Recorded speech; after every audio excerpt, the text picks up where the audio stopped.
Я вернусь нема проект черты удж музей муна месяца унажекни. Это когда карич да округи Челядек музей пантащем мезвылында гортен чукартиса материалы из война илыш. Полина Боритько велетче Карлан Куимат школаан. Музей ланки подувден сия тадыс война илыш эше унажек. Мы будем рисовать, а наши девчонки, которые как бы более хорошо умеют разговаривать, писать, они будут писать статью. А что я отсюда вынесла? Здесь очень много интересные факты давали. Нам давали интересные различные события. Например, я никогда не знала то, что у нас люди помогали не только, например, как сельхозпродуктами какие-нибудь, а помогали, например, как гранаты делали различные, как, например, красный молот, черенки для лопат делали. Для меня это большое открытие, например, было. Талуня пантащем вылын музейн уджалыще с челядь данылын велетыщез помалын асланыс проекты черды уджез, а сы вот тож не уна заниматчиса музей езында архив везен.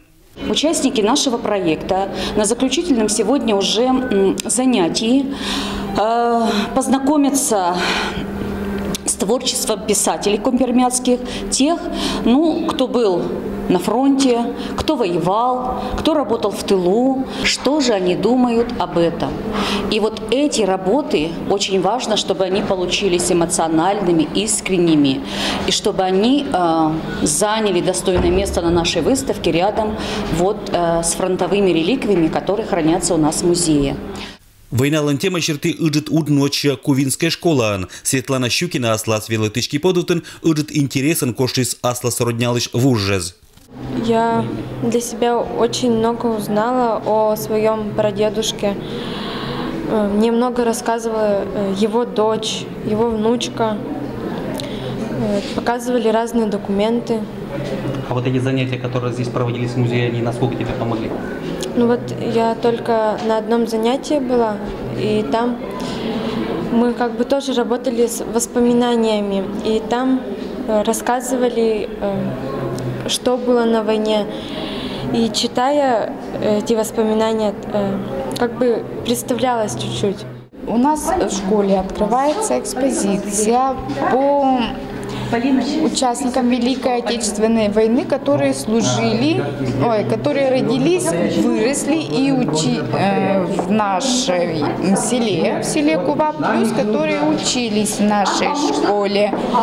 Вот у нас Щукина Света, девочка, она предоставила очень большой материал по своему деду, медали, воспоминания, вырезки газет, допустим, по Ленинскому пути. Музей лишь реализует проект локтиса уначелять нылан тема из ащамаш, кинка гижа, кинка рисуйта, но быданны сане тута этикета война до победа. Ребята должны ответить на вопрос, почему мы, тогда Советский Союз, победил в Великой Отечественной войне. И каково сейчас отношение к этим событиям у нас в стране, за ее границами и так далее. То есть такие вопросы очень важные. Ответим, мы не ответим, но, по крайней мере, мы будем над этим думать и будем работать. Ащиныз уджезын зачерядила данылын велетыщезле кола войны музея апрель медоч лунач, а сыбырын витичны май акмысат лункар проекты злуаса петкатамаш виль экспозиция была. Я надеюсь, что к 9 мая мы достойно завершим этот проект и откроем очень интересную выставку, на которой впервые будет написан роман о войне не только старшим поколением, но и нашим молодым поколением. И мы на самом деле вносим свой вклад именно в музей, в патриотическое воспитание. Музейн пантащем помаши свойналанда ужлын ветеранный скотчерниан, когда вылынчилять боштиса аспундайчеша унажик познавательный да практический материал. Алексей Никулин, Евгений Фирсов, Вести Кудымкар.